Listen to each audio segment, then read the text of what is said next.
En tanto México no logró ser una nación independiente, careció de soberanía política. La dominación española ejercida a través del virreinato durante 3 siglos concedía al individuo obligaciones, no derechos. Los nacidos en la Nueva España, criollos, mestizos e indígenas, eran discriminados y no podían ocupar puestos públicos. En una ocasión, el oidor Bataller, un importante funcionario cercano al virrey, comentó: no podía darse mayor castigo al pueblo mexicano que gobernarse a sí mismo. Sin embargo, había quienes pensaban de manera muy distinta al oidor. A principios del siglo XIX, llegó al país Alexander von Humboldt, un sabio alemán que se dedicó a hacer minuciosas investigaciones a su paso por la Nueva España.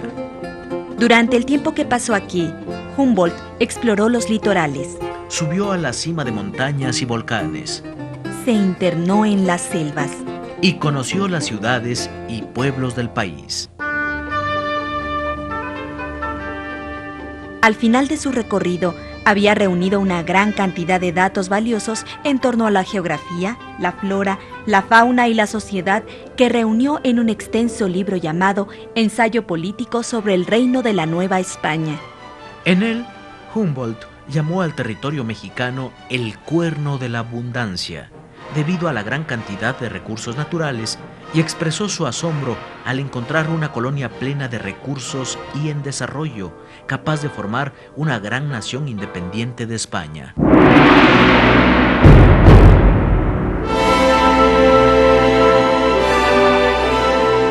Eso mismo era lo que opinaban los criollos y mestizos, cada vez más inconformes con la corona española y ansiosos por gobernarse a sí mismos, como los Estados Unidos, que habían declarado su independencia de Inglaterra en 1776. O como los franceses, que en 1789 derrotaron al régimen monárquico y establecieron un gobierno republicano.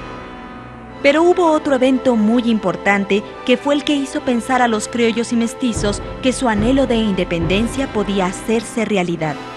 En 1808, Napoleón Bonaparte invadió España.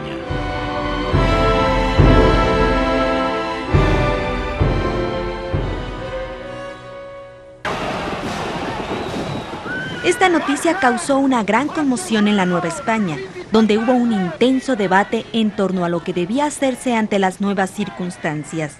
Algunos opinaban que ese era el momento propicio para buscar una nueva forma de gobierno, independiente de la corona hispano-europea.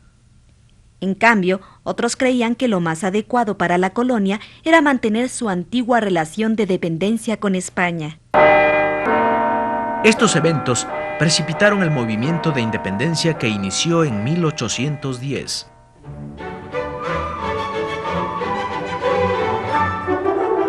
En 1813, el líder insurgente José María Morelos redactó el documento titulado Los sentimientos de la nación, uno de los documentos fundamentales en la construcción del Estado mexicano.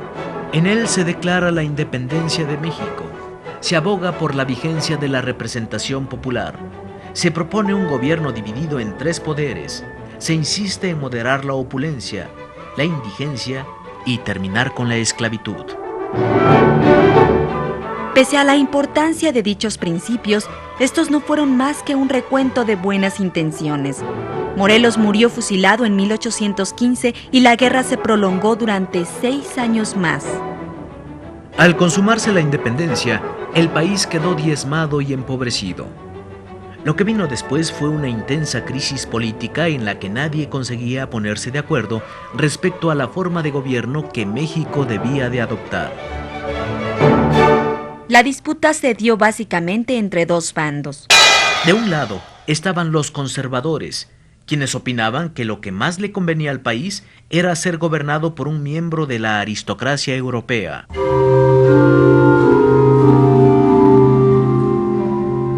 Los conservadores también creían que era importante respaldar la fe católica, a la que consideraban el único lazo común que unía a los mexicanos.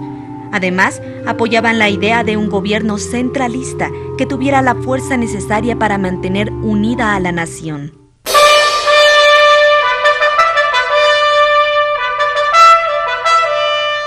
Del otro lado estaban los liberales, que querían un gobierno republicano, democrático y federal parecido al de los Estados Unidos. Para los liberales, la soberanía debía residir en la voluntad popular y no en leyes hereditarias, como ocurría con las monarquías. Los ciudadanos eran los únicos responsables de elegir a sus gobernantes. A diferencia de los conservadores, creían en un Estado federal, constituido por la suma de entidades soberanas, pero unidas entre sí por una ley fundamental, la Constitución. Los liberales estaban a favor de quitarle privilegios a la Iglesia, por considerarla contraria al progreso del país y responsable de su atraso. La lucha entre liberales y conservadores se prolongó a lo largo del siglo XIX. Fue un proceso intenso y violento. Era parte del nacimiento del Estado, de un intenso movimiento social en el que se confrontaban diversas opiniones y posturas. Al fin se impuso el proyecto liberal. El Estado mexicano se convirtió en una república federal y democrática, pero tuvieron que pasar varios años para que esto se hiciera valer.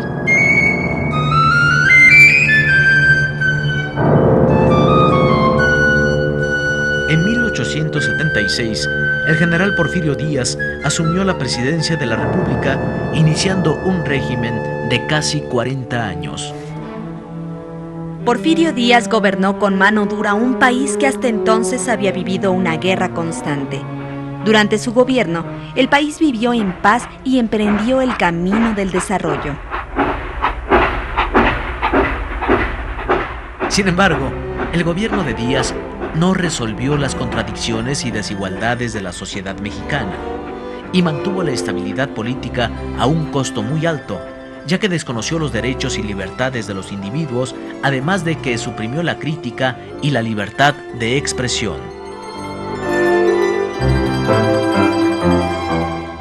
En 1908, Porfirio Díaz concedió una entrevista al periodista norteamericano James Grillman, en la cual afirmó que México ya estaba preparado para tener elecciones libres. La noticia llenó de optimismo a mucha gente que de inmediato comenzó a organizarse para participar en las elecciones de 1910. Surgieron varios partidos políticos, se escribieron libros y artículos que discutían la situación del país y la solución de sus problemas.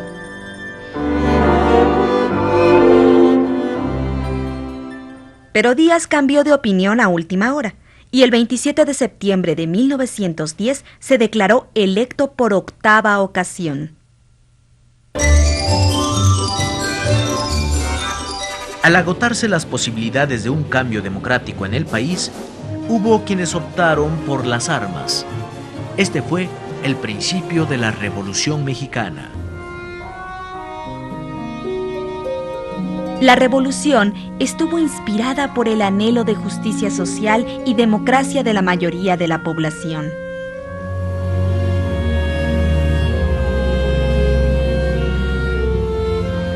La Constitución de 1917 incorporó garantías individuales y derechos sociales que protegen al conjunto de la población y los intereses nacionales.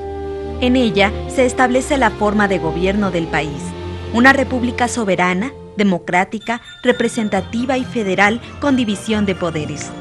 De este modo se consolidaba el largo proceso de construcción y organización política del Estado mexicano.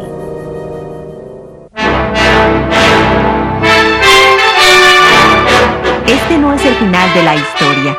México y su sociedad continúan transformándose. No ha sido un proceso corto y mucho menos fácil, pero sí constante e intenso.